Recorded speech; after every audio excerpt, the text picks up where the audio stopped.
very interesting day. So first we will start with Bengt to welcome you back. Everyone knows you by now, so we're very happy to have you here again. So please, the stage is yours and take your time. Thank you. Glad to be here. Great to see so many attendees today. And it's great to have to talk to both courses. Exciting. I'm at a new venue, so if there's any technical mishaps, this is due because we are just setting up the studio here. We have moved our office. I'll try to share the presentation.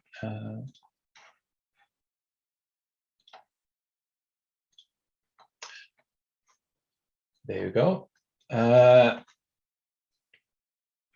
The topic today is child sexual abuse and child's physical abuse within families. And this will not be a lecture based on literature. I will have no literature references in the presentation because the literature I'm referring to is involved in the other courses, in the two courses attending. So it's in the regular course material, and I would not focus on research or that kind of thing. I will focus on what's recommended in the treatment guidelines and different treatments, and also on my clinical experience as a clinician working many years with sexually abused children and also working with physically abused children and being head of different trainings on those matters.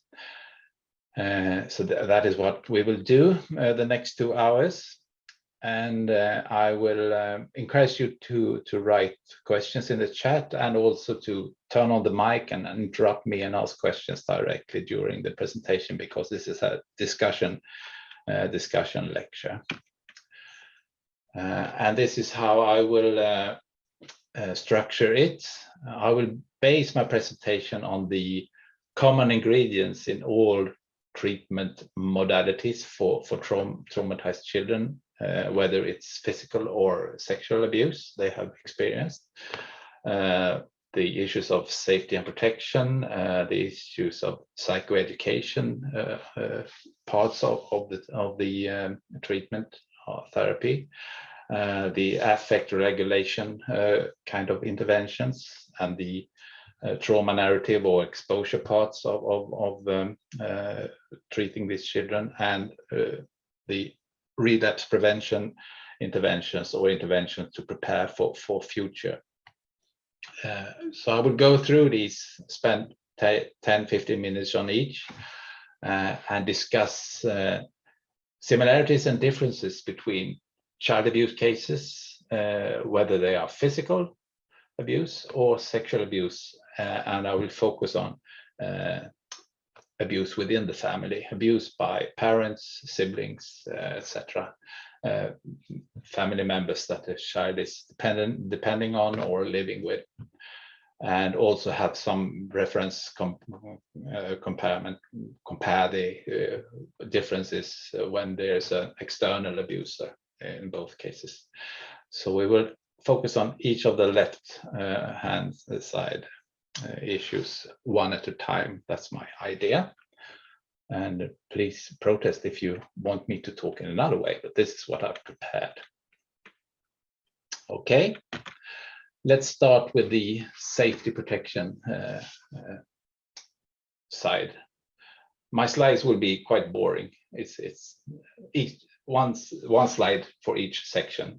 So as this is a discussion seminar, we would I don't have any graphs or any illustrations or movies or anything.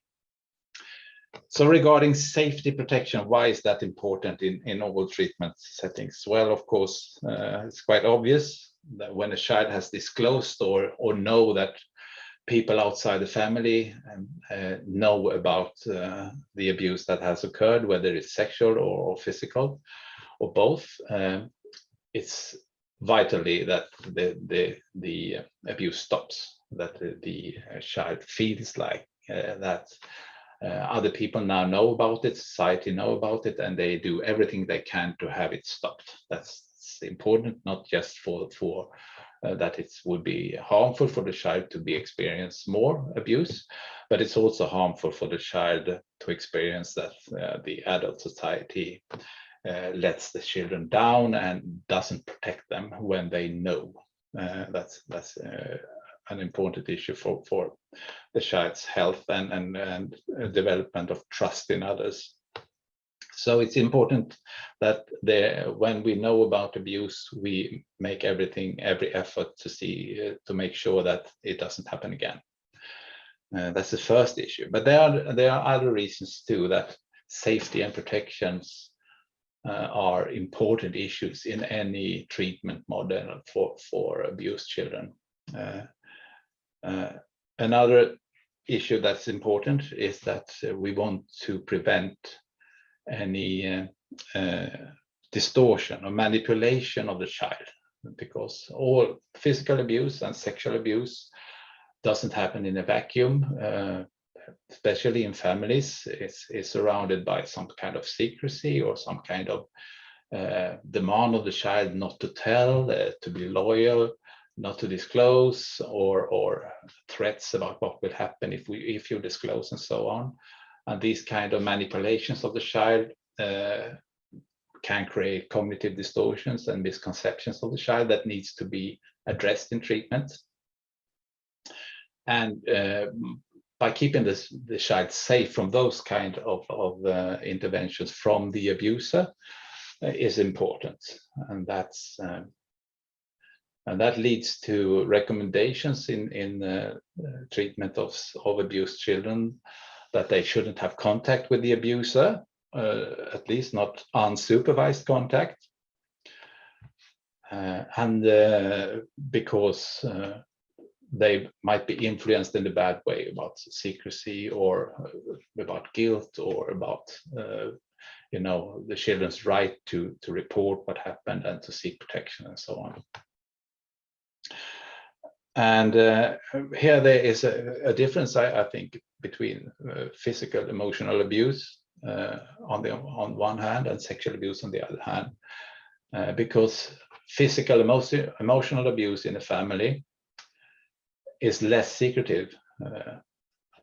Most parts. I have met a few families where one parent have physically and emotionally abused one child very secretly from the others. No one in the family knew. It only happened when they were alone, and the partner of the parent and the other children in the family didn't have a clue that the parent actually bullied one of the children when they were alone. But that's very rare. For most of the parts, the other family members know that occasionally the physical abuse happens. One of the parents hit, slap, threatens, shouts at, throws out of the home, locks in a room, or does something physically or emotionally abusive to one or more of the children in the family. So it's more known to the others in the family, and therefore you can address the whole family and make measures to have the child safe from further abuse within the physically abused family, at least in the not so severe cases. So often it's decided that the child can stay in the family without any danger, and also without any danger of distortion and manipulation. You can reach a point when it's open in the family that this shouldn't happen, and it's talkable in the family. Well, while on the other hand, in sexual abuse cases within the family, the rule is that it's almost always a secret between the perpetrator and the child. It's almost always done one by one, and that means that this kind of safety measures in the family are would be very hard to uphold. So it's recommended that when sexual abuse from a parent is disclosed towards a child, they should be separated, and you shouldn't trust that this parent doesn't influence the child with further manipulation, secrecy, and so on. And also are in danger to re-abuse. I've met many non-abusive parents saying that, oh, the abusive parent can stay in the family because I promise I can keep guard, I will stay with them all the time, I will make sure that nothing happens. And this always have failed when this have been tried, because it's so easy to in a second re-abuse a child, not actually by doing another rape or another penetrative sexual abuse, but to remind the child about the abuse, to remind the child about the secrets, to remind the child about the loyalty that you expect as an abusive parent towards the child, and to continue with the manipulation without anyone else noticing actually in the family. And I've had reports on hands touching legs under the dinner table and that kind of stuff, and the child is freezing and showing nothing, and abuse happens while the family swears that nothing happened, but the child reports that it actually did. And there's a third reason for safety and protection being important in treatment, and that is the emotional reason. Even if nothing happens, even if the abusive parents stop being abusive altogether, stop being manipulative altogether, it can be the case that just seeing the abusive parents, just meeting, being in the same place as the abuser, might trigger trauma symptoms, might trigger traumatic memories, intrusive memories, anxiety, feelings, dissociation, numbness, withdrawal, etc. All these kind of PTSD symptoms could be triggered just by being with the abuser, especially in later parts of the treatment, when we come back to talk about the exposure part. That could be very detrimental for the child. So even if it's decided in physically abusive families that it's okay to stay with the parent, the abusive parents, while doing treatment, when you come to the exposure part of treatment, most models recommend that the parent should abstain from being with the child during this period, because you don't want the child to be triggered by spending time with the abuser. With one exception, and that is within CPC-CBT, because in CPC-CBT, you work parallel with the parent to change the parent, not just to be non-abusive, but also to take responsibility for what happened, and to support the child in doing the exposure part of the therapy. And it's all done by in the pace that is suitable for the child, when the child is ready to trust the parent and not be triggered by the presence of the parent, then you can do the exposure therapy part. So in CPC-CBT, you help the parent to become helpful, the physically abusive parent to become helpful in the rehabilitation of the child. But in other treatment models, it's recommended that the parent should abstain from contact or access to the child during the intense parts of their treatment. And in sexual abuse cases, if there's a parent who has done the abuse, it's almost always recommended that the parent should have no contact. And if they have access, it should at least be supervised, so that you can very forcefully prevent the abusive parent from being reminding of the abuse, or being triggering emotions, or being manipulative towards the child. And I would like to say something about siblings too, because in sibling abuse, as Linda talked about, this happens quite often. And when you get involved in these kind of cases, it could be more of a borderline situation if the abusive sibling should have contact with the abused child during treatment or at all, or this needs to be decided and should be decided purely on the needs and requirements of the victim child, of course. And I have had some cases when it's been very beneficial for the abused child to have contact with the abusive older sibling, the older brother in this case. And also the two treatments could be beneficial for each other. I will tell you about an example. This brother was 8 going on 9, and he had been becoming sexually interested and started to trick the 4.5-year younger sister to touch his penis, to be together with him when he masturbated, and to show her vagina for him. And so he had threatened her not to tell anyone, and he had manipulated her in this way. And he had done this reoccurrently several times, and until the mother caught him in the act doing this to his little sister, and the family got upset and they didn't know what to do, and they wanted him to be assessed. Is he dangerous, and how can we stop this, and is she damaged, and so on. So we had both him and the little sister in treatment parallel, separately, and they were separated first. But we soon found out that she hadn't any trauma symptoms at all, almost. She was confused by this, and she was angry at him because he had lied about this secrecy and not telling the mother and so on. And but she came over it quite quickly, and she wanted to meet him, and she wanted to tell him something. And his therapist saw that this wasn't he wasn't abusive in that kind of sense. He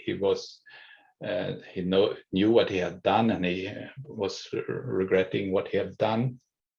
And there wasn't a high risk of re-abusing, and he had come quite far in taking responsibility and understanding what he had done and so on, and also in finding other ways of directing his sexual interest in a more healthy and safe way.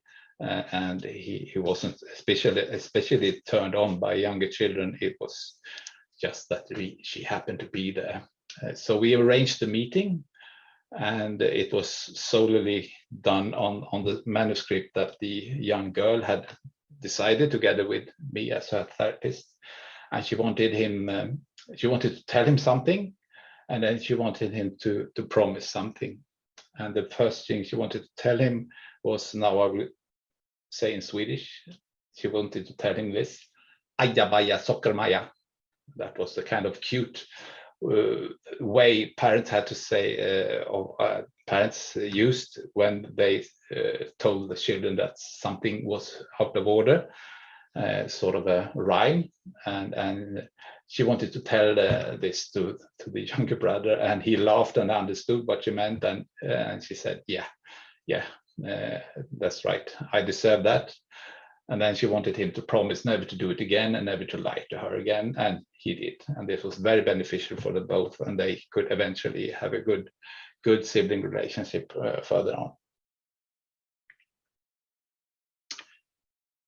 So any questions, remarks, or objections to this kind of discussion on safety and protection issues in treatment?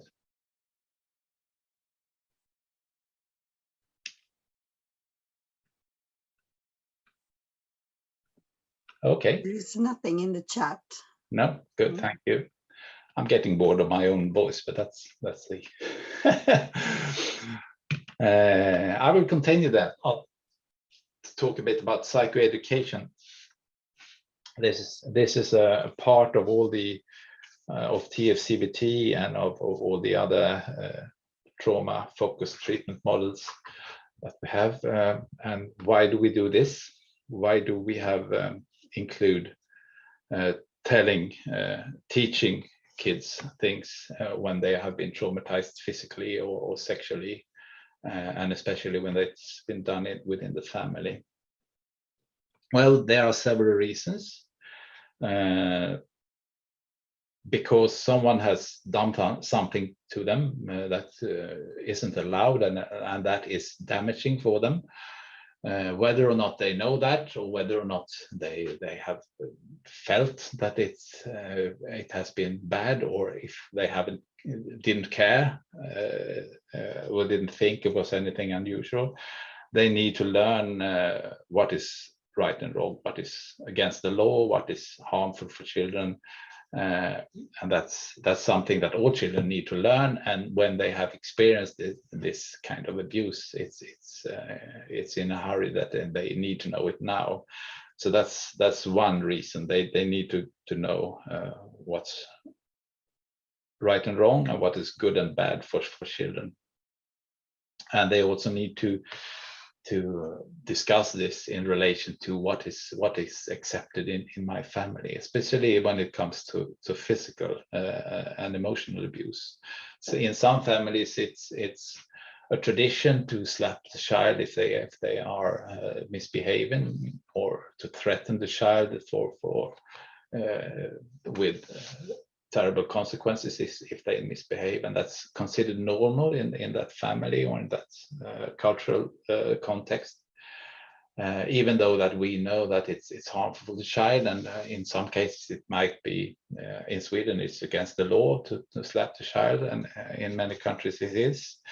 So you need to deal with that, and to have them compare and talk about differences between the cultural context and what's okay in their family, and what's actually not okay in the law, or what is actually harmful for the child. So you need to have that discussion. So that's one part of the psychoeducation that's need to be included. The other part is about the reactions, because when you experience abuse, it's very common that you have reactions that you don't always make the connections that this is connected with the abuse. It's often easy to explain to children about intrusive memories, intrusive feelings from the abusive incidents, but also behavior problems, that you get this kind of non-attributable anxiety that makes you act self-destructive or act out destructive towards others, and that could be a connection with feelings that have been evoked by a trigger reminding you from the trauma. This kind of a connection is almost often not understood by children. And even more, the kind of dissociative reactions, like becoming numb, becoming closed down, becoming empty, feeling nothing, becoming depressed and sad, those kind of reactions that often are triggered by memories or triggers from traumatic incidents. That connection is often not clear for children. So the psychoeducation teaches that and makes the child understand their own reactions better. And also the psychoeducation is kind of a re-education on how to attribute your problems, to see that the way you react on being abused, to normalize that, not as a symptom or a illness or a defect, because it's actually more of a coping mechanism. It's a survival mechanism to react in this way, because you are small and someone else is bigger and harming you, and the only way you can cope with that situation is to have your wonderful mind using these wonderful ways of dealing with an impossible situation, by shutting down or becoming angry or becoming scared or becoming numb when it happens, and then have bad dreams about it afterwards, and that kind of stuff, because you were in an impossible situation and you weren't empowered to act when it happened. So that kind of psychoeducation is also needed to address the cognitive distortions about self and self-blame and the responsibility and so on. And one part of psychoeducation is also not to talk about statistics. Actually, it's so common that abused children feel that they are alone, and they need to know how that this happened to a lot of kids, and it's the way they react is normal, as I said, and they also need to know that it's hopeful that most kids who are abused and get help will be absolutely fine when they grow up. And here's an important point to make, that psychoeducation is not just teaching the facts to the children. It's very much about the way you do it, and the way you portray this, the way you explain this, the way you act as a therapist when you do this. Because if you meet someone who says, I'm working with abused children and I meet abused children all day, and you are one of them, and look at me, I'm happy, I know that this will be fine, it usually does, and I like this job, I love this job, that is a message in themselves. That's a correction of the very common fantasies of being damaged good and there's no hope and so on. So it's important that you like your job and you convey that this is something you are used to, and you have good hope that this will end up in a good way. So positivity and hope when you do the psychoeducation is quite an important thing. And also psychoeducation about correcting the cognitive distortions. Even if there has many perpetrators tell lies and they manipulate and they say things that aren't true or aren't allowed. They say that it's forbidden to you to tell this to anyone, which is a lie. You can tell everyone. And their deceptions, this is good for you, isn't this nice, and so on. And in sexual abuse, it's often a lot about secrecy, and it's just you and me, and this is really good. All the children does this. This is love. This isn't even if it feels bad, it's really good, and so on. And so this kind of misconceptions need to be corrected by psychoeducation. And here it's important to also be not just happy and positive as a psychoeducator. It's also beneficial to know a lot about the scope of things that the kids can experience, to know about all the kinds of sexual abuse and physical abuse that children can experience, and also to become accustomed. For 13 years, I gave consultations to colleagues all over Stockholm County on child sexual abuse cases, and it was a very common scenario that people have been working with abused children, and they couldn't imagine certain things happening to children, and they couldn't imagine deceptions, certain kind of deceptions that perpetrators have made, until they heard it the first time. And when they have heard it, suddenly more children that they met could dare to talk to them and to explain this and express this. So if you haven't heard yet from a child about severe physical beating with objects, or rape or gang rape, or raping in front of a camera and selling your child online, or etc., these kind of horrible abuses, if you haven't heard them, when you hear them for the first time, you will find that more children will actually dare to tell you exactly how bad it was.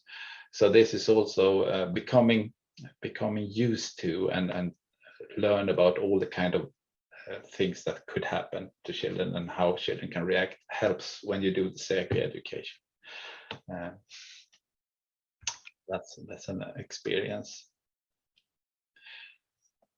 The difference here with sexual abuse cases is a lot about the secrecy, I would say. That psychoeducation also need to address other physical sensation. It's quite common that sexually abused children, especially when the abuse has been ongoing for many times and has been more seductive than aggressive. Many children have had the experience of the body reacting to the sexual abuse in a positive way, that is feeling sexually aroused by the abuse, and at the same time feeling negatively about it inside and thinking negatively about it. And this can be very confusing, and part of the psychoeducation needs to be about this being normal and understanding that this is a problem, and also explaining about the I have explained a lot about nervous system and how that the genitals also are not just ruled by what you think and your fantasies, sexual fantasies and so on, but that genitals also react sort of like a reflex. You know, if you put your hand on a hot plate, you don't react like this, that you think, oh, it's a hot plate, I should take my hand away. The hand goes away first, and then afterwards you realize, oh, that was a hot plate. And it's the same if you rub your genitals, if you fondle genitals in an exciting way. It isn't like you think, oh, this is sex, and then the genitals react. The genitals also can react directly as an impulse. So even if you think this is terrible, I don't want my father's penis inside my rectum, but at the same time my penis is erected and it can't help it. It's sort of automatically, and you need to explain this in a child-friendly way. And I've drawn a lot of graphs about how the nervous system goes not just to the brain but to the spine, and also explaining about automatic responses in genitals. That could be quite a big issue. So psychoeducation is more than the kind of traditional way of talking about how thoughts, feelings, and behaviors are not the same, and you know, this cognitive triangle, and that you can't change the feelings, but you can change the behaviors, and you can change the thoughts, and that you can learn how to separate them, and you don't have to act on every feeling and so on. That kind of core of most psychoeducation that's included in all therapy forms. It's also about psychoeducation specific for physical abuse and sexual abuse. Any comments? Do you see any comments in the chat, Linda, on this? Unfortunately not, but please. Yeah. Maybe I'm here. Maybe we can even if you haven't written in the chat, anyone who wants to comment. Yes, please do. Familiar to you? I can just comment that I think you brought up a very important comment or point when you about the psychoeducation, because I've had many adolescents to come to therapy when they've been raped, and it's been very important for them to hear that even if they know that they've been raped, they've been wondering that why is it so that it was the best sex that I ever had. Yeah. So it's very important to kind of allow them to have those feelings and explain why our body reacts as it does. As at the same time, you can be angry towards the one who rapes you, but at the same time, it can be a very good experience. Yeah, so it's really important to explain those.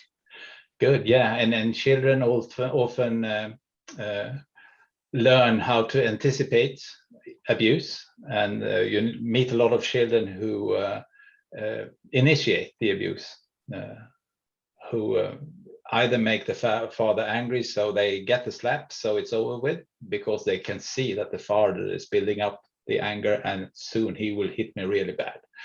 Or actually they learn after a while that oh, this is the day when mother will abuse me, so I will go and initiate the abuse. I will go and seduce her, so to say, to get it over with, because I can't stand the anticipation or the dreading of when will it start, when will she do it, how bad will it be this time, and so on.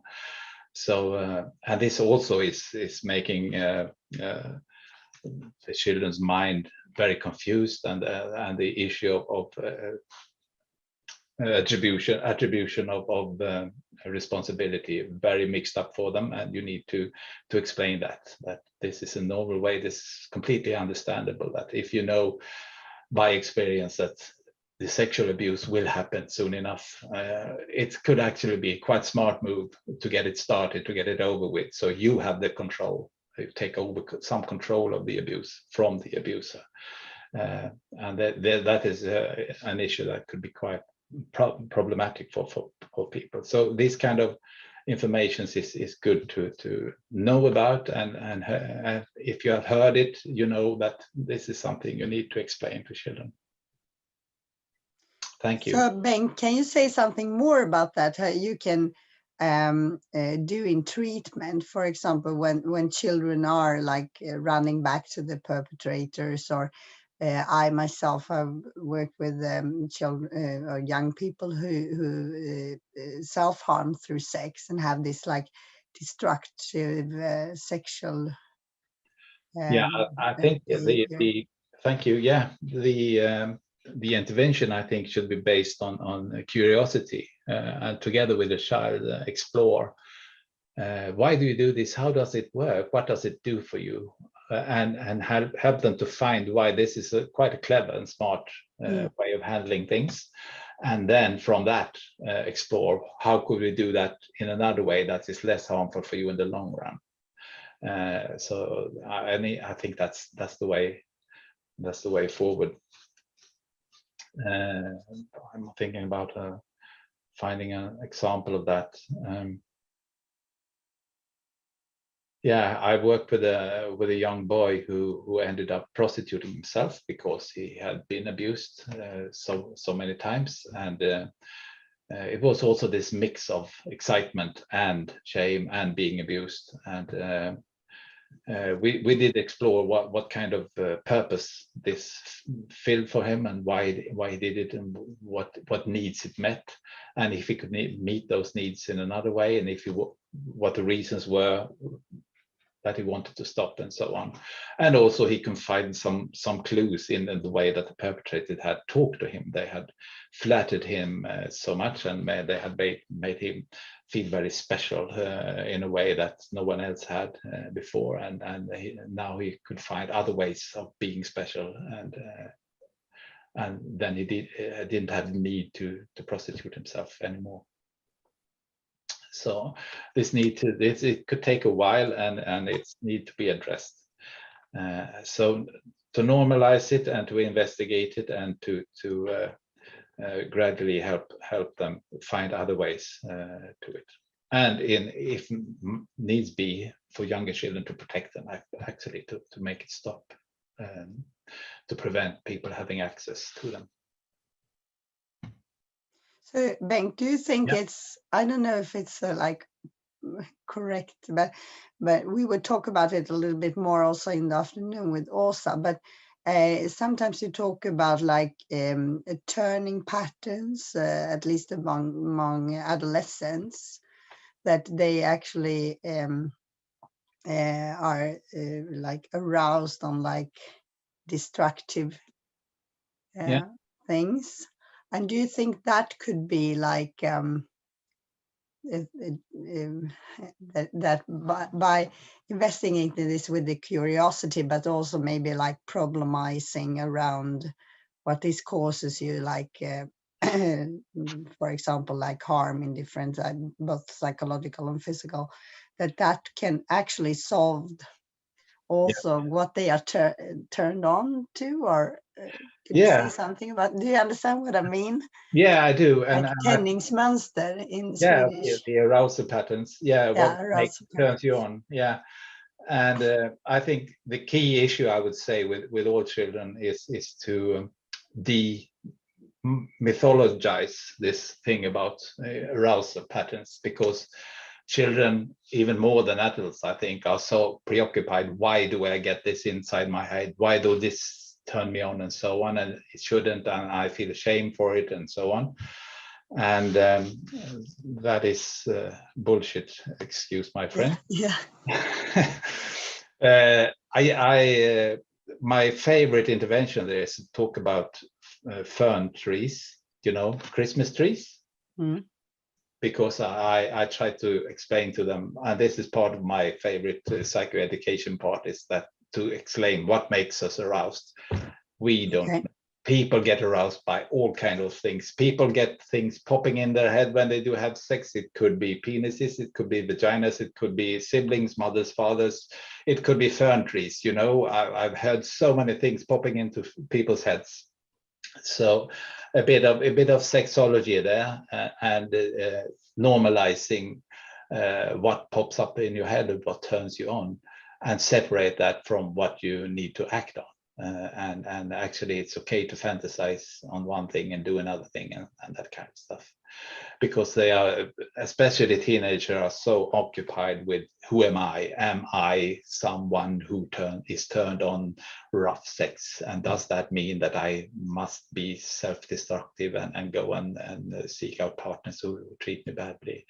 Or is it not connected to who I am? It's just one thing that happens to be the thing that turns me on. So that's my view on it. So use the fern tree. That's my favorite intervention, I must say, because people get so surprised by that. And I actually have heard people telling about when I get aroused, I see trees. So yeah. So you mean that this arousal pattern is not static, it's actually dynamic, so you can actually change it? Yeah, you can if you want, or you can keep it and you can separate it from the way you act. You don't have to act on every sexual fantasy you have. You can enjoy them. You don't have to act on every sexual fantasy. And with people who are turned on by young children, people with pubertal children, it's a big issue. It's so hard, and how can they have this kind of sexual arousement patterns and be prevented from actually harming children, either by meeting children or viewing pictures of children, real children, and so on. And this is it's a big issue, and it's not static. You can find other sexual things that arouse you.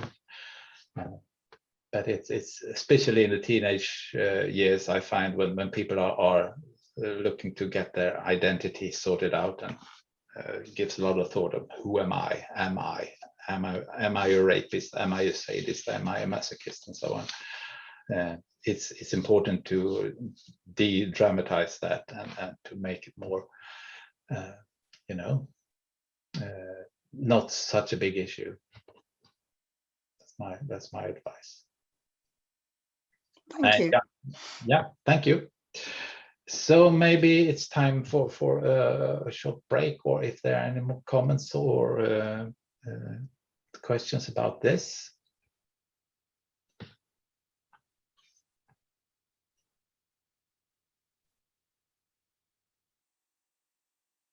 No, okay. I suggest we do 10-minute break. Meet you again at 5 to 11, if that's okay. Perfect. Okay, see you in a while. See you soon.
Okay, everyone, so we will start in a minute again.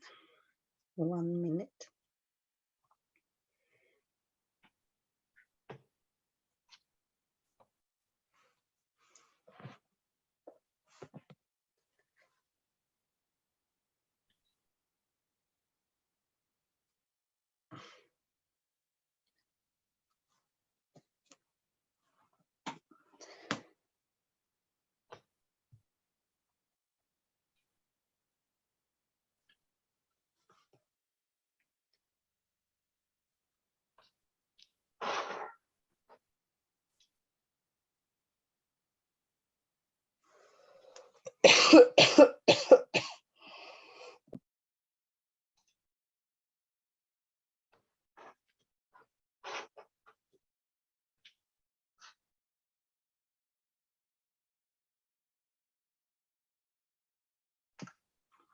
I think, Linda, if this had been an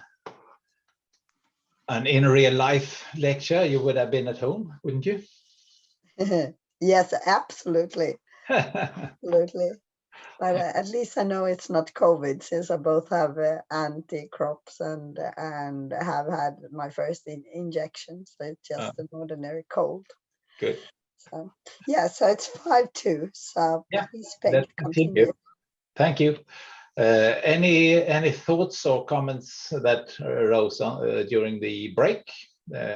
Sometimes people get ideas and questions popping up in their head, not just trees, could be good questions during the break. Anyone? Turn on your mic and say it straight out. No? I hope everyone had a good break. I recently learned that the police force in Sweden, when they have breaks on the meeting, they don't call it a powder break or a restroom break. They call it changing shoes break. I don't know why, but so I hope you've changed your shoes. Affect regulation is the third part that's commonly used in treatments. It could be called coping skills. It could be called relaxation techniques. It could be called all kind of stuff. But it's all about making sure that do some kind of assessment. If the child you are working with has a problem with coping with feelings, either being overwhelmed with feelings. That's usually very common with traumatized children, that when they get reminded of the abusive experiences, they become panicked or overwhelmed with anxiety, or on the other spectrum, that they get numbed and close down mentally and have no feelings, feeling empty and depressed, or that they they react impulsively with anger to stuff, and that they doesn't differentiate between sadness and anxiety and anger and those kind of things. So there are in all the treatment models a lot of materials to use, worksheets and stuff, and exercises to help the child explore how good they are at differentiating between feelings, and also to handle feelings and to regulate feelings and not becoming overwhelmed by them. So this is something that you do in all the treatment models. And I wanted to discuss a bit of differences between the sexual abuse cases and physical emotional abuse cases. And I find that this kind of common factor in the sexual abuse cases, with a lot of secrecy and a lot of the abuse often happens in a sort of different part of reality. My experience is that the dissociative symptoms are quite common in sexual abuse cases. Being sexually abused in secrecy, when no one else sees, and then the rest of the world, the rest of your existence is kind of normal. It's kind of two existences. I remember especially one girl who had a very good, healthy relationship with both her parents until she came into puberty. And one night she woke up in the middle of the night by her father creeping down in her bed, telling her to be silent, and starting fondling her breasts and her vagina, and having her fondling his penis. And he did this for a while, and then he just disappeared out from the room without saying anything. And this was a big change in her world, you know, sort of the concept of what my family is, who my father is, suddenly was turned upside down. But in the morning, the family had breakfast, and she came out in the breakfast room, she told me, and she experienced the world to look completely different. And it was so the same. The parent the father acted as normal, and no one else in the family noticed anything, even though she inside felt that she must have exuded some kind of message that things have changed. And she learned how to switch often on and off from the night self and the day self in that kind of way. And she developed quite severe habit of dissociating also in her life in other aspects. And she actually experienced this for many years until her little sister came into puberty, and she realized that he will start doing the same with her. And then she decided to disclose, and she came into treatment, and the whole family got interventions. So this kind of dissociative survival technique of when you are experiencing something that is confusing and scaring and done in secrecy, and often it's a strategy of the offender to make the abusive experience as exceptional and very different from ordinary life.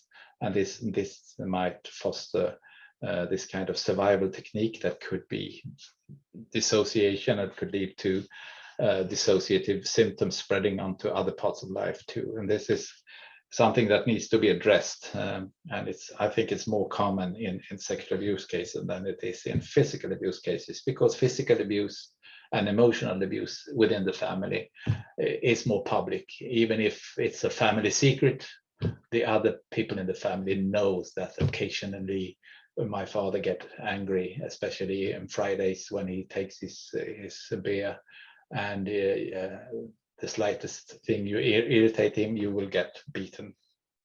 And this is something everyone knows, and you don't have to do that as a separate part of reality, and so on.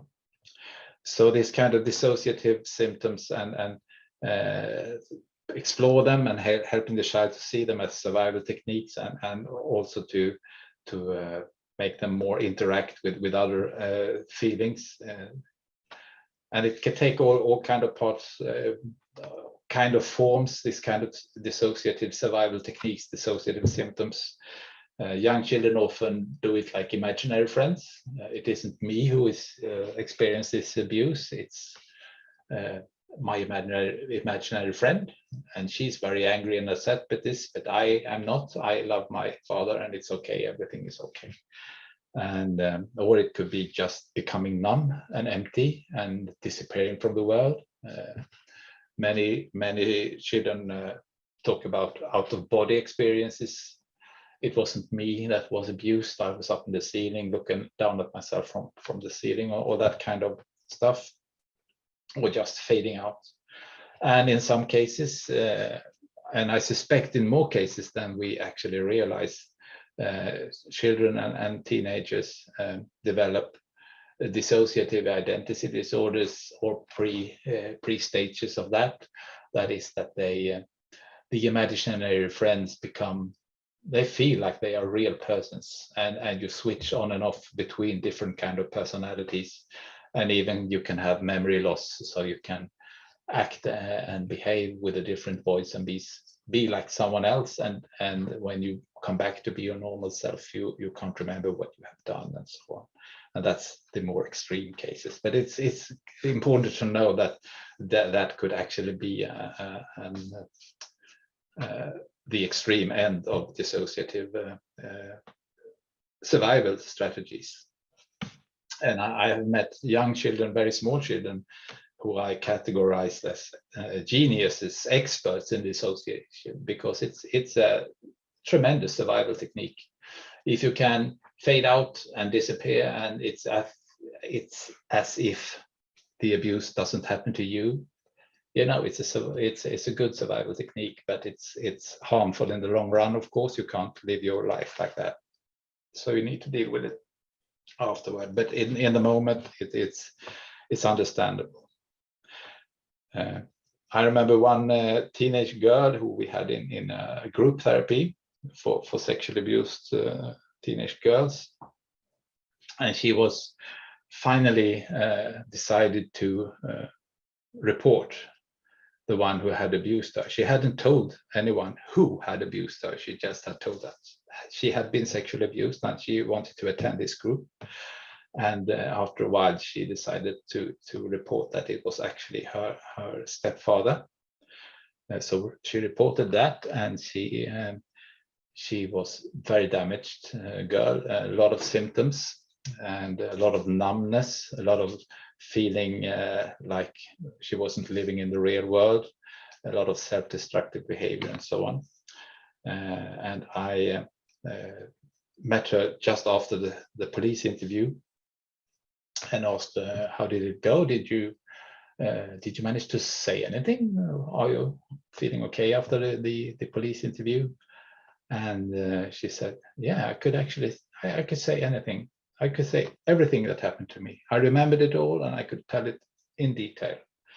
And when I talked to the police interviewer afterwards, she had a hard time believing this girl, because this girl was completely numb. She reported this as if she was talking about the football match or something, completely without any effects. She just, you know, like a machine or a computer, she reported the events that had occurred.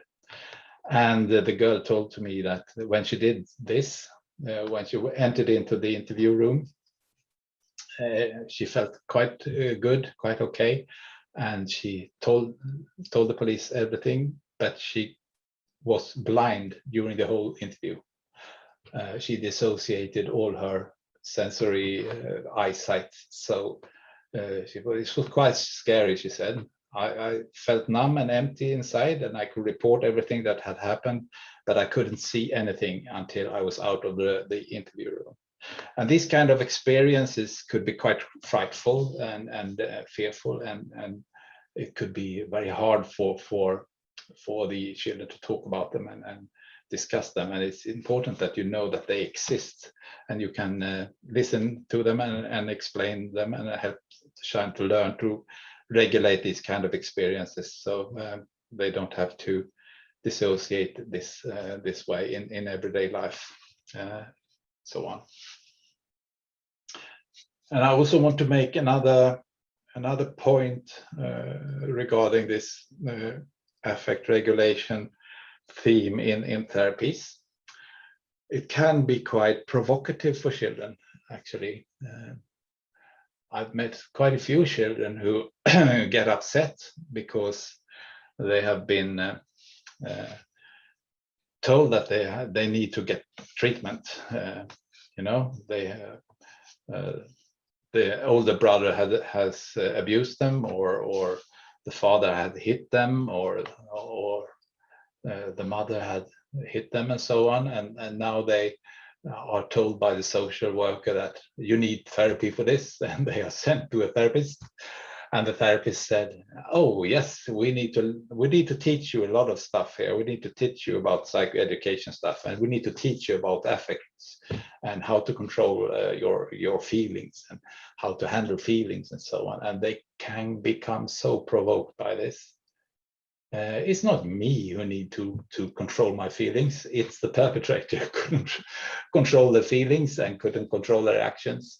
Why should I go to this bold, middle-aged, boring psychologist and learn how to control my feelings? You know, so the reason for doing this and the control of the treatment should be in the child's hand. The reason should be discussed very clearly, and it shouldn't be. You could risk conveying to the child that is something wrong with you. You need to learn stuff. Otherwise, this would have happened to you, and you want to avoid this. So to be careful with this. And I've seen some, manuals for social workers explaining to children why they should have treatment that I could find sometimes quite offensive. It's nothing wrong with you. And I don't know. This could be nice to talk with someone. It often helps to go in therapy, and I don't know if it will help you, but give it a try. And the real problem here is the one who did this bad things to you. They really need help. Let's keep that clear. So, just a warning sign. Don't be over enthusiastic in teaching kids. And avoiding actually talking to them about responsibility and whose fault everything was. So I think I'll stop the share here and have a look at you and see if there's any comments about this coping skills, affect regulation, relaxation techniques parts that's included in all the treatment modules. Any comments or thoughts or questions about this? There are nothing in the chat yet, but please feel free to ask questions.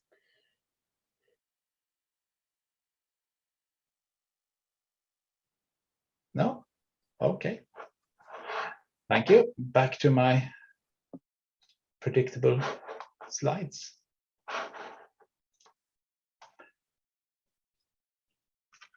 Let's move on to the exposure part. This is the core of the treatment modules, especially if you have children who are being abused and have PTSD symptoms, if they have trauma symptoms, if they are re-experiencing the abuse, if they have invasive memories of the abuse, if they have a lot of avoidance symptoms, if they spend a lot of their life trying not to think about, not to feel about, not to remember, avoid any reminder of the abusive experience, and that affects their lives in a very negative way, or if they are overwhelmed with panic attacks, feelings, anxiety, and so on when things remind them of the abusive event, and they develop negative strategies on how to avoid getting overwhelmed and have a sense of anxiety almost always. And this kind of PTSD symptoms, if they are preeminent in the child, if they are present, this part of therapy is the thing that helps. And this, of course, needs explanation because it's so counterintuitive. You say to the child, okay, the kind of stuff that you have been doing desperately not to do, we will now do in treatment. We will try to think about, talk about, play about, feel about, remember the worst things that ever happened to you and the things that torment you. And this is the way forward. And you, of course, need to explain why. You need to give a good explanation to why you do this, and you need to do it stepwise. You need to do it very gradually, and you need to give the child control of the steps, and you need to do them in a pace that works. That is, that every step you take, you take it as slowly and under so much control that the anxiety is going down enough so that you desensitize rather than re-traumatize. And this is the core of PTSD treatments, of course. And a lot of models does this in a sort of pragmatic schedule kind of way. You are supposed to, in session this and this, you are supposed to start to do the narrative, help the child to do a narrative, either write a story, write about what happened to them, and what the abuse that happened. And it's important to remember that this is not, the reason for this is not to get the true story. You don't do this to get the story, what actually happened, or to get an account to tell about in a court hearing or something like that. When you do this in therapy, it's the main reason is to help the child get rid of PTSD symptoms. That is the symptoms that comes from avoiding thinking about, feeling about, talking about, playing about, remembering the abuse. The kind of symptoms that come from avoiding them will disappear if you stop avoiding and actually can think about, talk about, feel about, remember, and be reminded of the abusive event without reacting so strongly. So this is the core. That's the main reason to get rid of PTSD syndrome. But there are several reasons too. That's easy to forget, perhaps, because when you do the narrative, it's also important to help the child to correct stuff.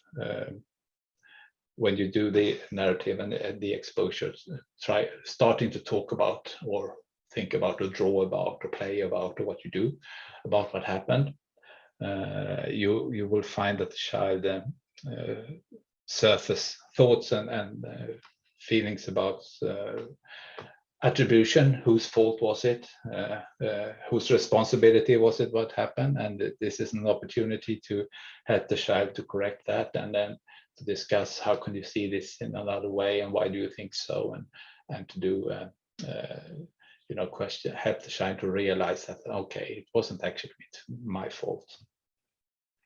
Even though I initiated the abuse and went into my mother and started to seduce her, it wasn't actually my responsibility. She had trained me to do that by every weekend having the same ritual and preparing me to recognize that okay, this will happen anyway. So it was actually a survival technique from me to initiate it rather than wait for her to go at it as she always did.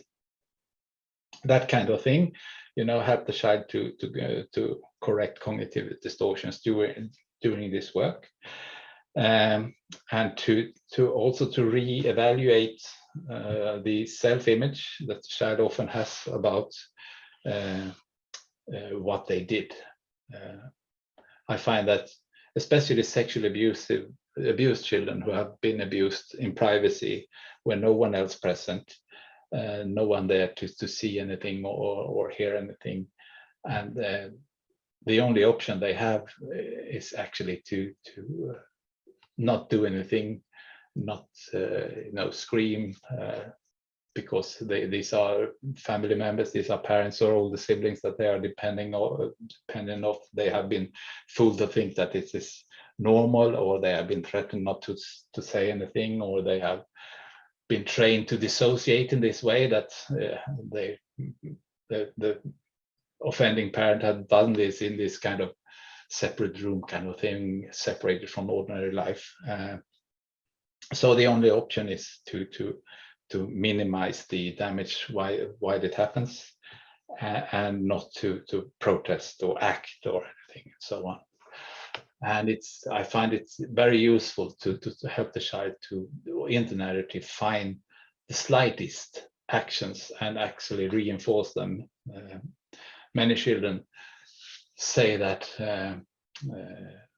I didn't do anything, I just froze. I laid still and let it happen to me. And I say, wow, that's very clever, actually.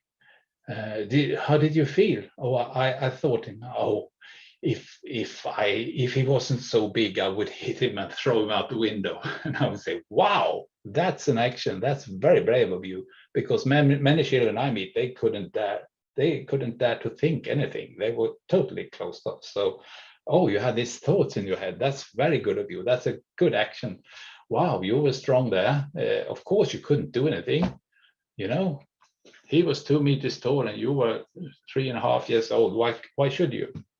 But you actually dare to think that in your head. That was very brave. You know, reinforce the actions, the autonomy, the things that the child actually did within the frame of possible actions that they had, because it's so common that they evaluate themselves as worthless, they should have done more, and so on.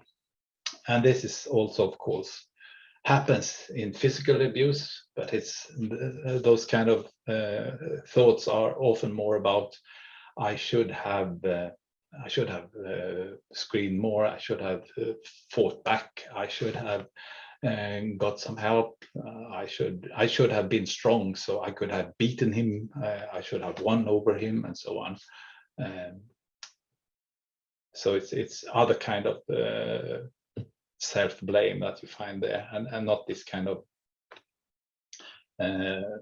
inactivity kind of self-blame that you see in sexual abuse cases. So it's important to help the child reevaluate their own activity, their own responsibility, and their own autonomy, and so on.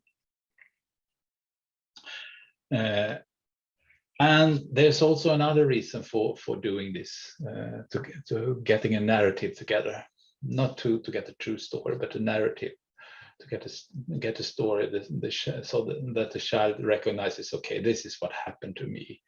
And it is the reason is that it's good to have a story of your life that you can live with, and even for small children it's like that, because it colors how you feel yourself. It defines how you define yourself, and it's something you can communicate with others. And if you help them to get that story and to get that story free from distortions and cognitive distortions and the wrong kind of attributions and so on, it's a story that they can communicate with others and they can live with themselves. And it's also important here to think about that, especially with young children, but also with younger teenagers, that this is not over after treatment. They will have to live with this experience the rest of their upbringing and their adult life. And if you meet them in preschool years, the narrative could be quite simple. In sexual abuse cases, you can think as an adult, wow, this was really a sick person who did this very deviant kind of sexual activities with this child. But for the child, the story is that I didn't like when my parent put his finger in my bum hole and had me kiss his weenie. I didn't like that. That was bad of him. He was stupid and he had to move and I don't see him anymore. That's good. I don't like him. That's a good story. That's a good life story for a 4 or 5-year-old. And it's important to reinforce that and perhaps document it so that they can keep it in reference for later development phases, because the child will develop cognitively and think about things in other perspective. They will develop abstract thinking later on. They will think more about moral issues in another way when they get older. And they will also develop sexually. So when they themselves become sexually interested and have feelings of becoming horny and becoming sexually interested, becoming falling in love, becoming excited, trying sexual experiences with other later on, they will reevaluate and think back on how could my father do that to me?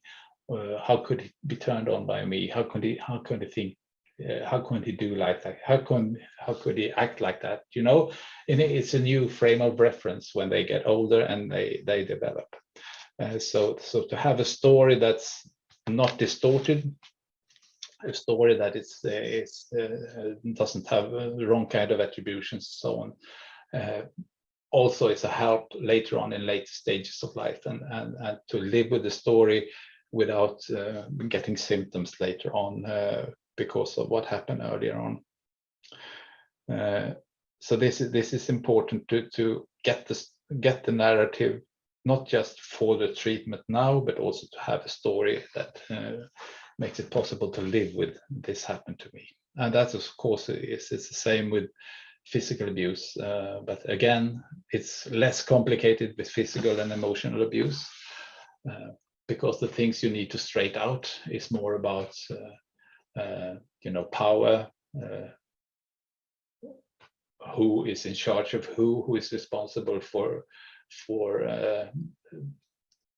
deciding things, especially when it's the physical abuse is about upbringing.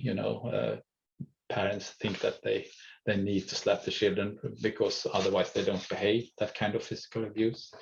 It's more easy to sort things out, to attribute responsibility and to live with that than it is with sexual abuse. It's often more complicated because it's often more a mix of different abuse or different kinds of feelings and experiences.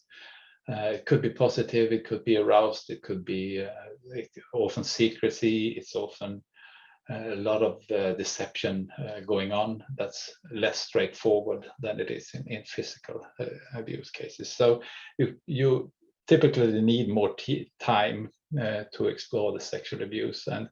And as we talked about earlier this morning, it's rarely possible to have any use of the offender in this kind of getting the narrative straight with a child when it comes to sexual abuse cases. In physical abuse cases, as we do in CPC-CBT, we actually use the abusive parents story. We help the parent to change and to look at the things the parent have done, the violence that the parent have committed towards the child, to help the parent look at that in a different way and take responsibility to it. And in that way, the parent can help the child to validate the child's narrative and to say that I didn't realize how scared you were when I slapped you on Friday evenings, when I was stressed after a long week and got irritated and couldn't cope with all your children fussing and gave you all a great beating. I didn't realize how deeply that hurt you, but now I do, because you tell me and I can listen to your narrative and I can validate you, and that was wrong with me, and so on. That's what we do in CPC-CBT, because those parents can change in a stable way. And that would be very rare thing with a sexual abusive parent. I haven't heard of anyone doing that, and I wouldn't recommend you trying it. I've heard of some older siblings being able to do that, as I gave an example before, but we actually tried it once with it was a man who had done his sentence. He had been in jail for 5 or 6 years for raping his daughter when she was 8, 9 or something like that. And we had her in therapy just before he was about to come out of prison, because then she got a lot of symptoms. She was nervous about him coming out. And she wanted to meet him, and we talked to the therapist he had in prison, and he assessed that he's been taking quite a lot of responsibility of his actions. He's regretful and so on, and he has promised not to seek her up and try to contact her, but if she wants to meet him, that could be a good idea. I think he can cope with that. So we arranged a meeting, and it went so suspiciously well, you know. She asked the questions she wanted to ask, and she said the things she wanted to say, and he was very apologetic and say, oh, it was my fault, I shouldn't have done that to you, and now I've paid my dues, I've done my sentence, and I will never do anything like that again, and I'm so happy you got treatment, therapy, and that you feel better, and I'm so proud of you, you're a big woman soon, and so on. And he said all the right things, and eventually he started to slide a bit about feeling sorry for himself. You know, he started talking about our family wasn't a good family. We weren't happy, you know, and you and me, we were always close when you were a little girl. It was you and me, we were the two in the family that were closest, and we had something special, you and me, and so on. And we tried to stop him going there, but he went on, and then he asked, we were about to finish the meeting, and he said, I would like to give you a gift, he said to the girl, and she accepted it, and he gave her a gift. And he left the room, and she broke down, and in psychosomatic symptoms. She started to vomit, and she felt sick and so on, because the gift he had given her was the special necklace that he always put on her and said how beautiful she was when he used to rape her. So that was a kind of a mean way of regaining control over her and reminding her of the abuse. So we had to help her a lot of that afterwards. So the narrative work here is very important. As I said earlier this morning, it's extra important to have the narrative work without any triggers, any reminders, any manipulations from the offender. And in some physical abuse cases, you can do that as you do in CPC, CBT, because you have them under control. You have changed the parent. They actually can contribute, and they are not so disturbed as sexual abuses often are. And they often can't help themselves, reminding, manipulating, falling into old habits. Or if they are changed, actually, just the presence of them can be too triggering for the child when they do the exposure work. Yeah.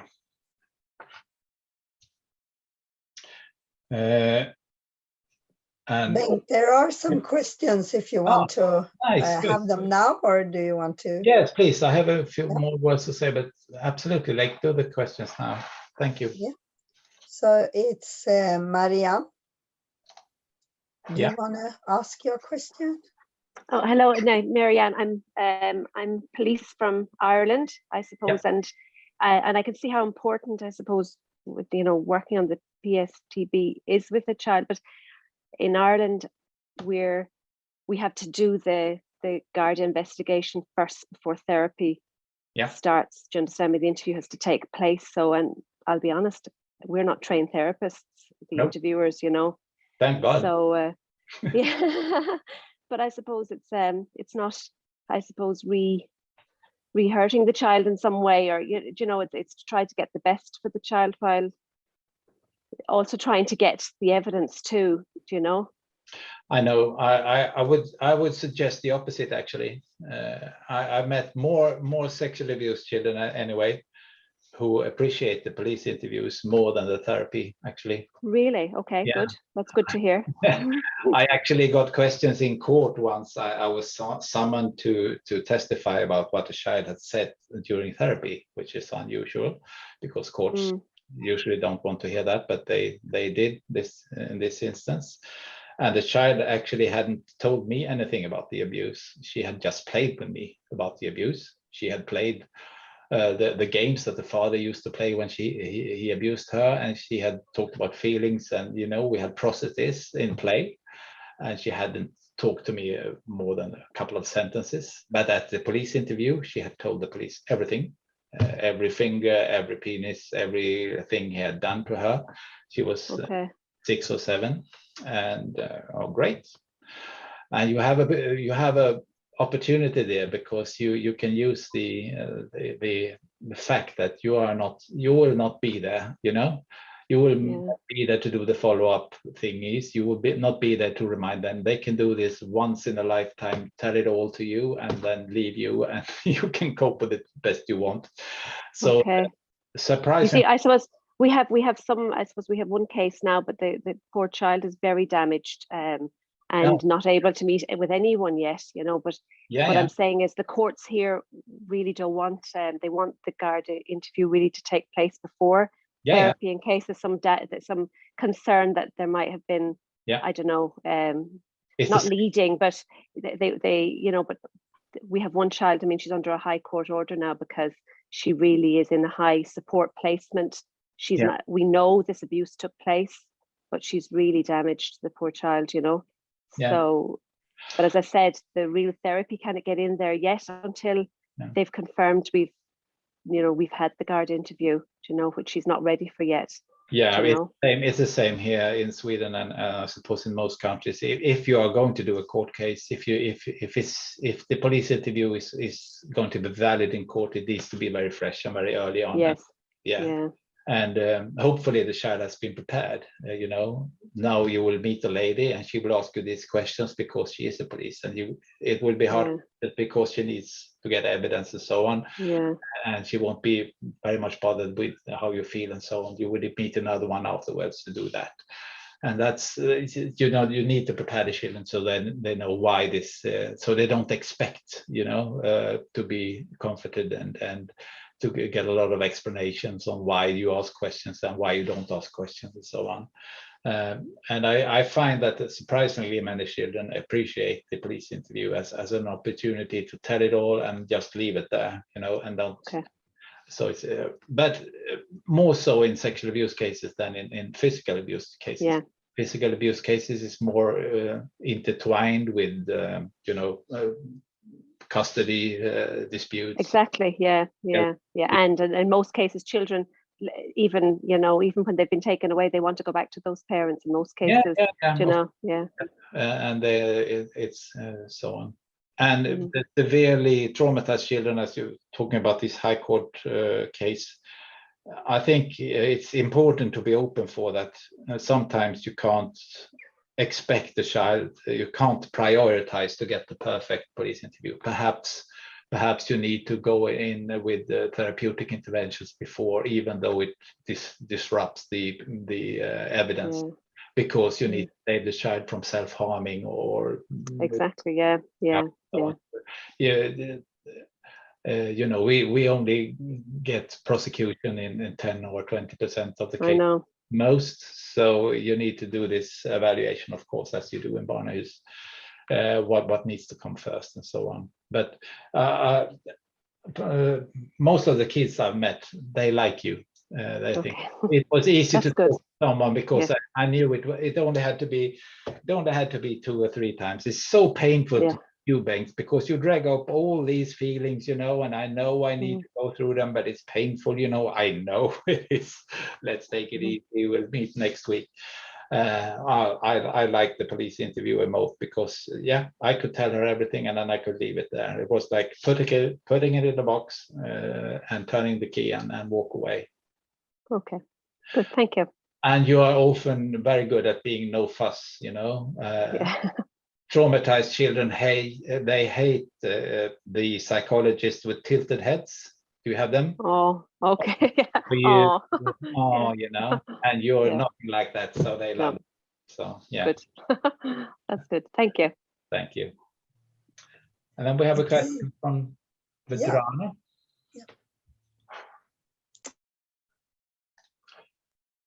What role plays have family during these phases? How do you work with other members of family? And what in case if sexual abuse happened to all children and family? Is there some group family approach, or is individual therapy more recommended? Thank you. Thank you for the question. Good question. In sexual abuse cases, it's often the case that siblings are affected too. And if they are not abused, they are often the first ones who the child is disclosing to. So in almost all families I work with, the sibling has known about the abuse before the non-offending parent has. So they absolutely need to be addressed, and a lot of the safety and protection measures could be done together, I find, if the children are on the same page. Sometimes the children are on different. One says this is a lie, it hasn't happened, and one says, okay, my sister has been abused, and the sister say, I have been abused, and then you need to separate them and do individual work with them. But safety protection and psychoeducation sometimes could be done together. But how to regulate your own affects and how to more specifically how to do the exposure work absolutely needs to be individual, because that's very private. And so when you are to start to think about, feel about, and dare to talk about what happened, and dare to re-experience what happened, it's quite an individual thing. And maybe you can end up with a family narrative of what happened in our family. Well, our father got crazy in his head and he put his finger in big sister and he took naked photos of little sister and he slapped the brother. And that happened in our family and that was bad. And now we don't have to meeting anymore, except every second Sunday when we meet him supervised, and you have a common family narrative. But that should be well thought about before you do it. So the narrative work, the exposure work should be done individually, I think, because everyone experiences it individually, and it's perfectly all right which is the case often an older sibling to a big brother to a young child who gets beaten. Often blames the younger child. Why do you misbehave in that way? Can't you see the parent has to hit you because you're such an idiot, you're a small child. And the big brother becomes abusive too. So they need to do separate work. It's not like the experience is very individual. So when you come to the narrative exposure phase, you need to address it individually. Does that answer your question, Verdana? Yes, thank you very much. Good. Thank you. Thank you. Good. Any other comments? No? We will move Actually, I have one more. Okay. Yeah, thank you. How to work with, for example, mother who knew about sexual abuse in the family and she was quiet, she didn't report, and Yeah, that's also kind of abuse, but another kind of abuse. It's not abuse, sexual abuse. It's abuse of neglect, and you need to address that as another kind of abuse. So this child has two kinds of abuse to work through, and as well as a child eventually, sexual abuse eventually has to come to terms with my abusive father who raped me isn't the devil or a monster. He also was a child sometimes, and perhaps he learned this, and it's not in the genes. I won't become the same. I can understand. Okay, he had his problems. He did this. It was wrong. I don't want to meet him, and so on. But okay, and the same kind of process you need to do with the mother. If I have a child with sexual abuse, I would report it, and the mother should, but she couldn't, and she had her reasons. Perhaps she was abused when she was young, and so on. So come to terms with it. The child hopefully can do in the end of treatment for both of them. So, but it's two kinds of abuse, and they need to be addressed as two kinds of abuse: sexual abuse and neglect, I think. Thank you. Good question. Thank you.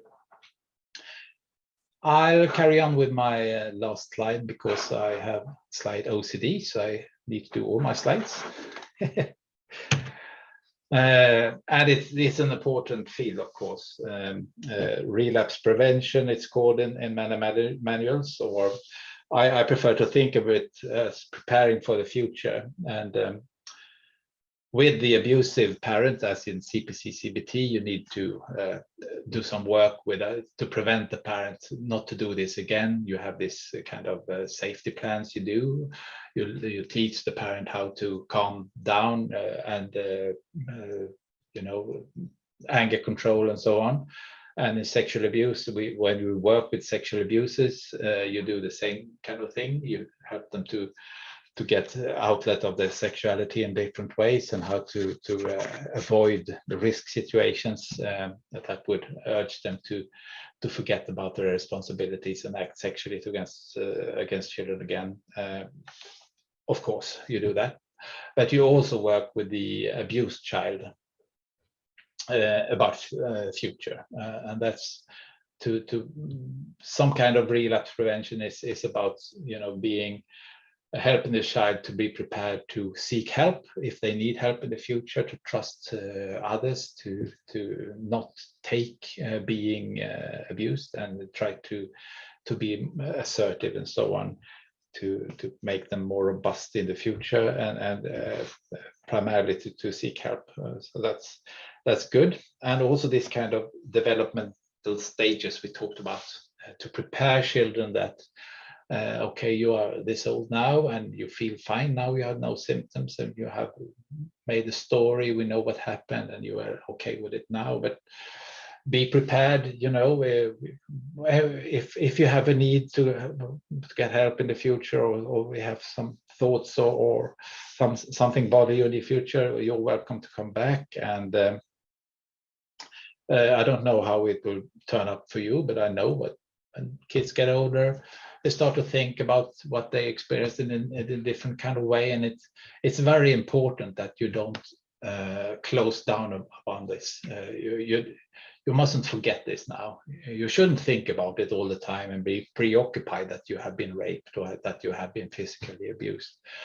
But it's important to have this as a family story, and remember that once when I was young, you know, this happened to me, and maybe I start to think about it in the future and so on. So it doesn't come to you as a surprise, because some kids, when they get older, start to get new feelings and new memories and new emotions about what happened, and perhaps they would need help for it, or perhaps it just helps to remember. Oh yes, this happened to me, and perhaps you can talk about it with your non-offending parent, and that will do the trick, you know.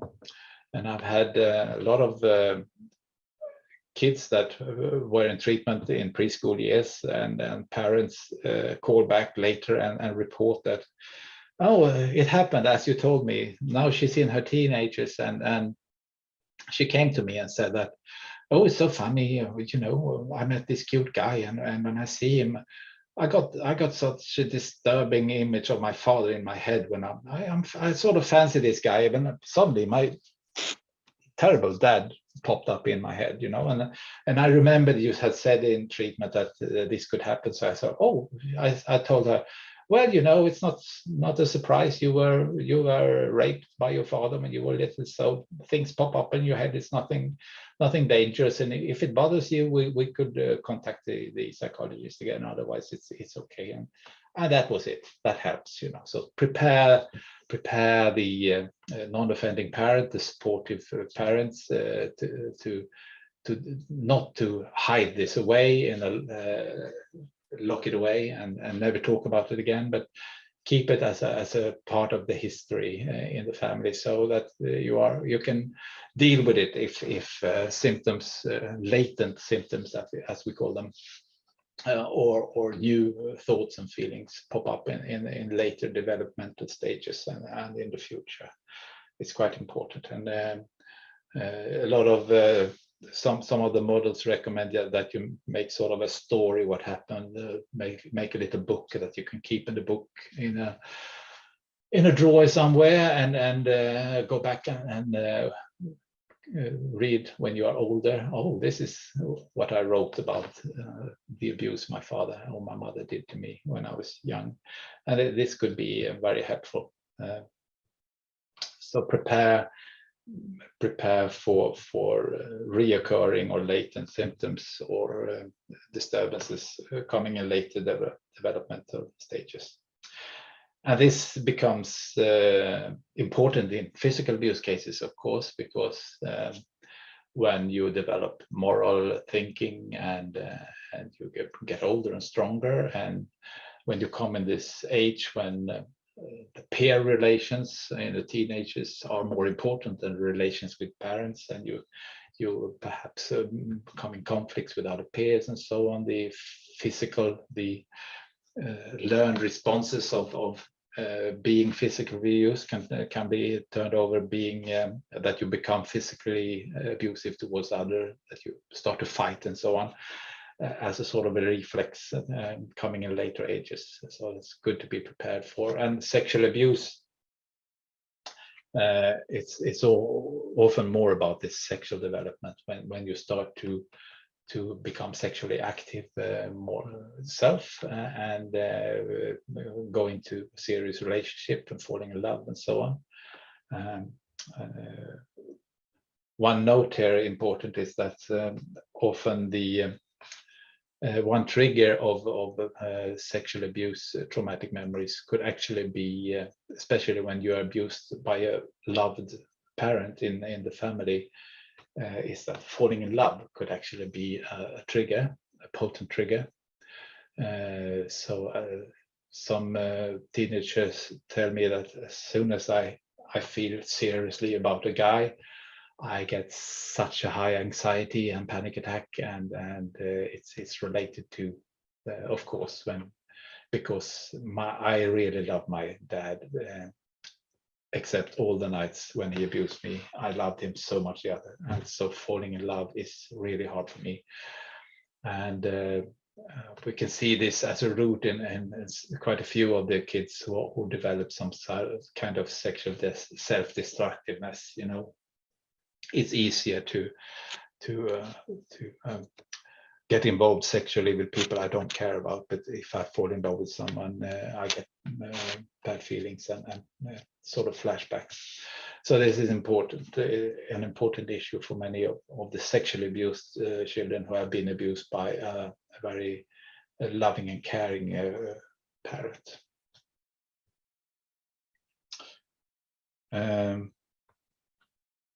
Also, there's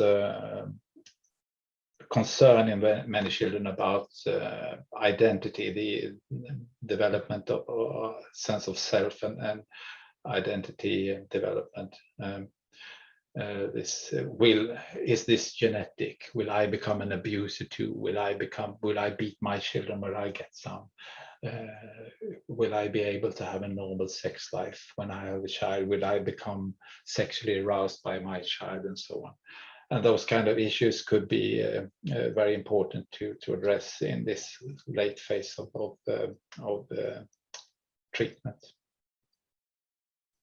And of course, relapse prevention, as I said, it's important to do that with the offending parents or siblings, and also the offending, neglecting mother, as the question was about.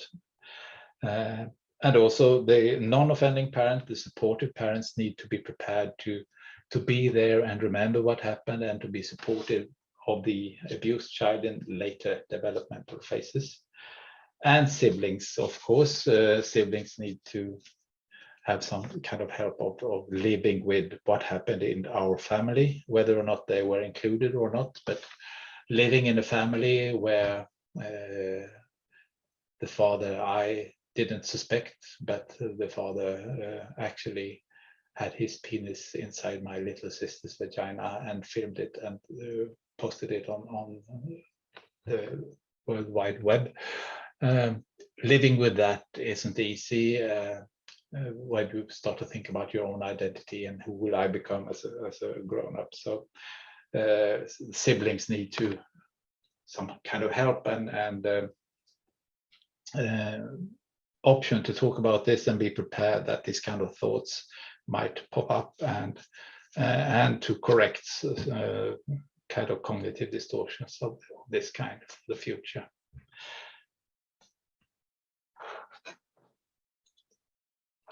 So now we've gone through the phases, and I will just end with a few more slides. This is a slide that you who attended a previous of my lectures recognize, because this is when abuse occurs in a family. It's so important that you have your priorities right, and often you need to be several people involved. Perhaps someone will work with the offender, the offending sibling or parents. Someone will need to work with the non-offending parent, and you will have to work with the family as a group, or you will work with the victim in the family, the abused child, and so on. And often it's more a rule than a exceptions that you will become arguing about or having problem deciding whose need should be given priority, and you will find that you will have different kind of loyalties with different parts of this system depending on who you work with. And we found in my clinic when I was head there that we needed to remind ourselves this. It's always the abused child's needs that should be first priorities. If you have to choose by different actions, you should think whose needs are we meeting with this intervention. And the abused child is given priority, and other children is given second priority, and the non-abusive parents' needs of getting help and doing stuff and having meetings and having access and this kind of stuff are given third priority, and last is the abusive adults' needs. And if you are choosing about different intervention goals, is the goals to have safety and prevent relapse? Is it individual treatment goals to do the narrative or to the psychoeducation or whatever goal you need to? Those come in second place, and often you end up in goals to keeping the family together and not splitting up the family, and grandparents taking sides for or against the abuser and so on. And there's a need to address that, but that should come in third place. So I think that's helpful to have this card in your back pocket and put it out when you start to argue about what to do next in managing a case. And we went through that in a previous lecture, and you can watch that if you want to. But that was the last slide I wanted to say something about. So I will stop share now and open the floor for some closing questions or concluding comments or reflections or viewpoints.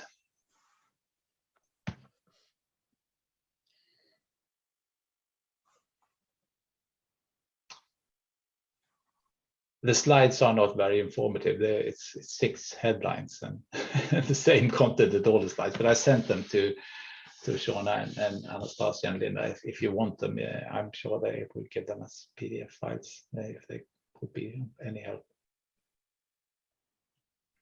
Turn on your camera so I can see you, please. I'm not just checking that you are there. It's nice to see everyone. I haven't seen any frowning foreheads, more or less smiling faces so far. That's good. And you don't look too sleepy or dozy either. Hope I haven't bored you, Steve.